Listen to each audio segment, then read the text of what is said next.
بسم اللہ الرحمن الرحیم۔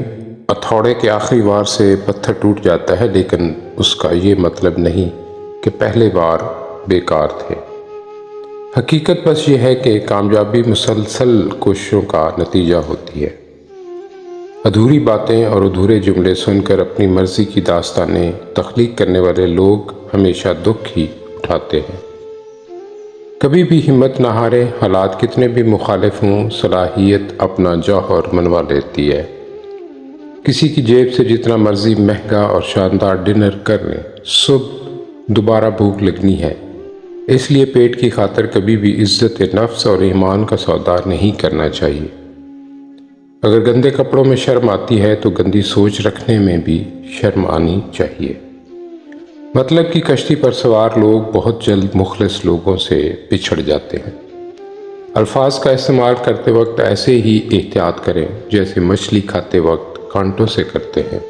کانٹے تو پھر بھی جسم کو تکلیف دیتے ہیں، لیکن الفاظ دلوں کو چیر دیتے ہیں۔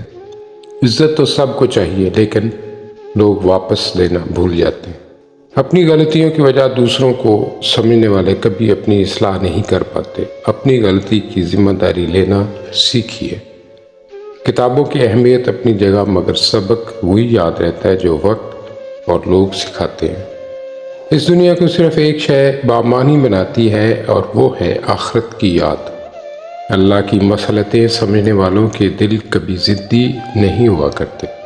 دھوکہ کھانے کے بعد تقریباً ہر انسان پہ ایک وقت ایسا ضرور آتا ہے جب اس میں بلا وجہ کی دوستیاں، زبردستی کے تعلقات اور غیر ضروری گفتگو کرنے کی چاہ ختم ہو جاتی ہے۔ سب راستے بند ہو سکتے ہیں، مگر میرے رب کی رحمت کا راستہ کبھی بند نہیں ہو سکتا۔ درود پڑھیے، ثواب ملتا ہے، سلام پڑھیے، جواب ملتا ہے۔ سبحان اللہ۔ لفظوں میں کیا لکھوں اس رب کی تعریف میں، جو نہ مانگوں تو نواز دیتا ہے، اور جو مانگ لوں تو بے حساب دیتا ہے۔ جہاں چھوٹوں کی زبانیں بڑی ہو جائیں، وہاں بڑوں کے رتبے ختم ہو جاتے ہیں۔ جس دن تم دوسروں کا درد خود پر محسوس کرنے لگو تو سمجھ لینا کہ تم اشرف المخلوقات ہو۔ صاف کپڑوں میں گندا دل ہونے سے بہتر ہے کہ گندے کپڑوں میں صاف دل ہو۔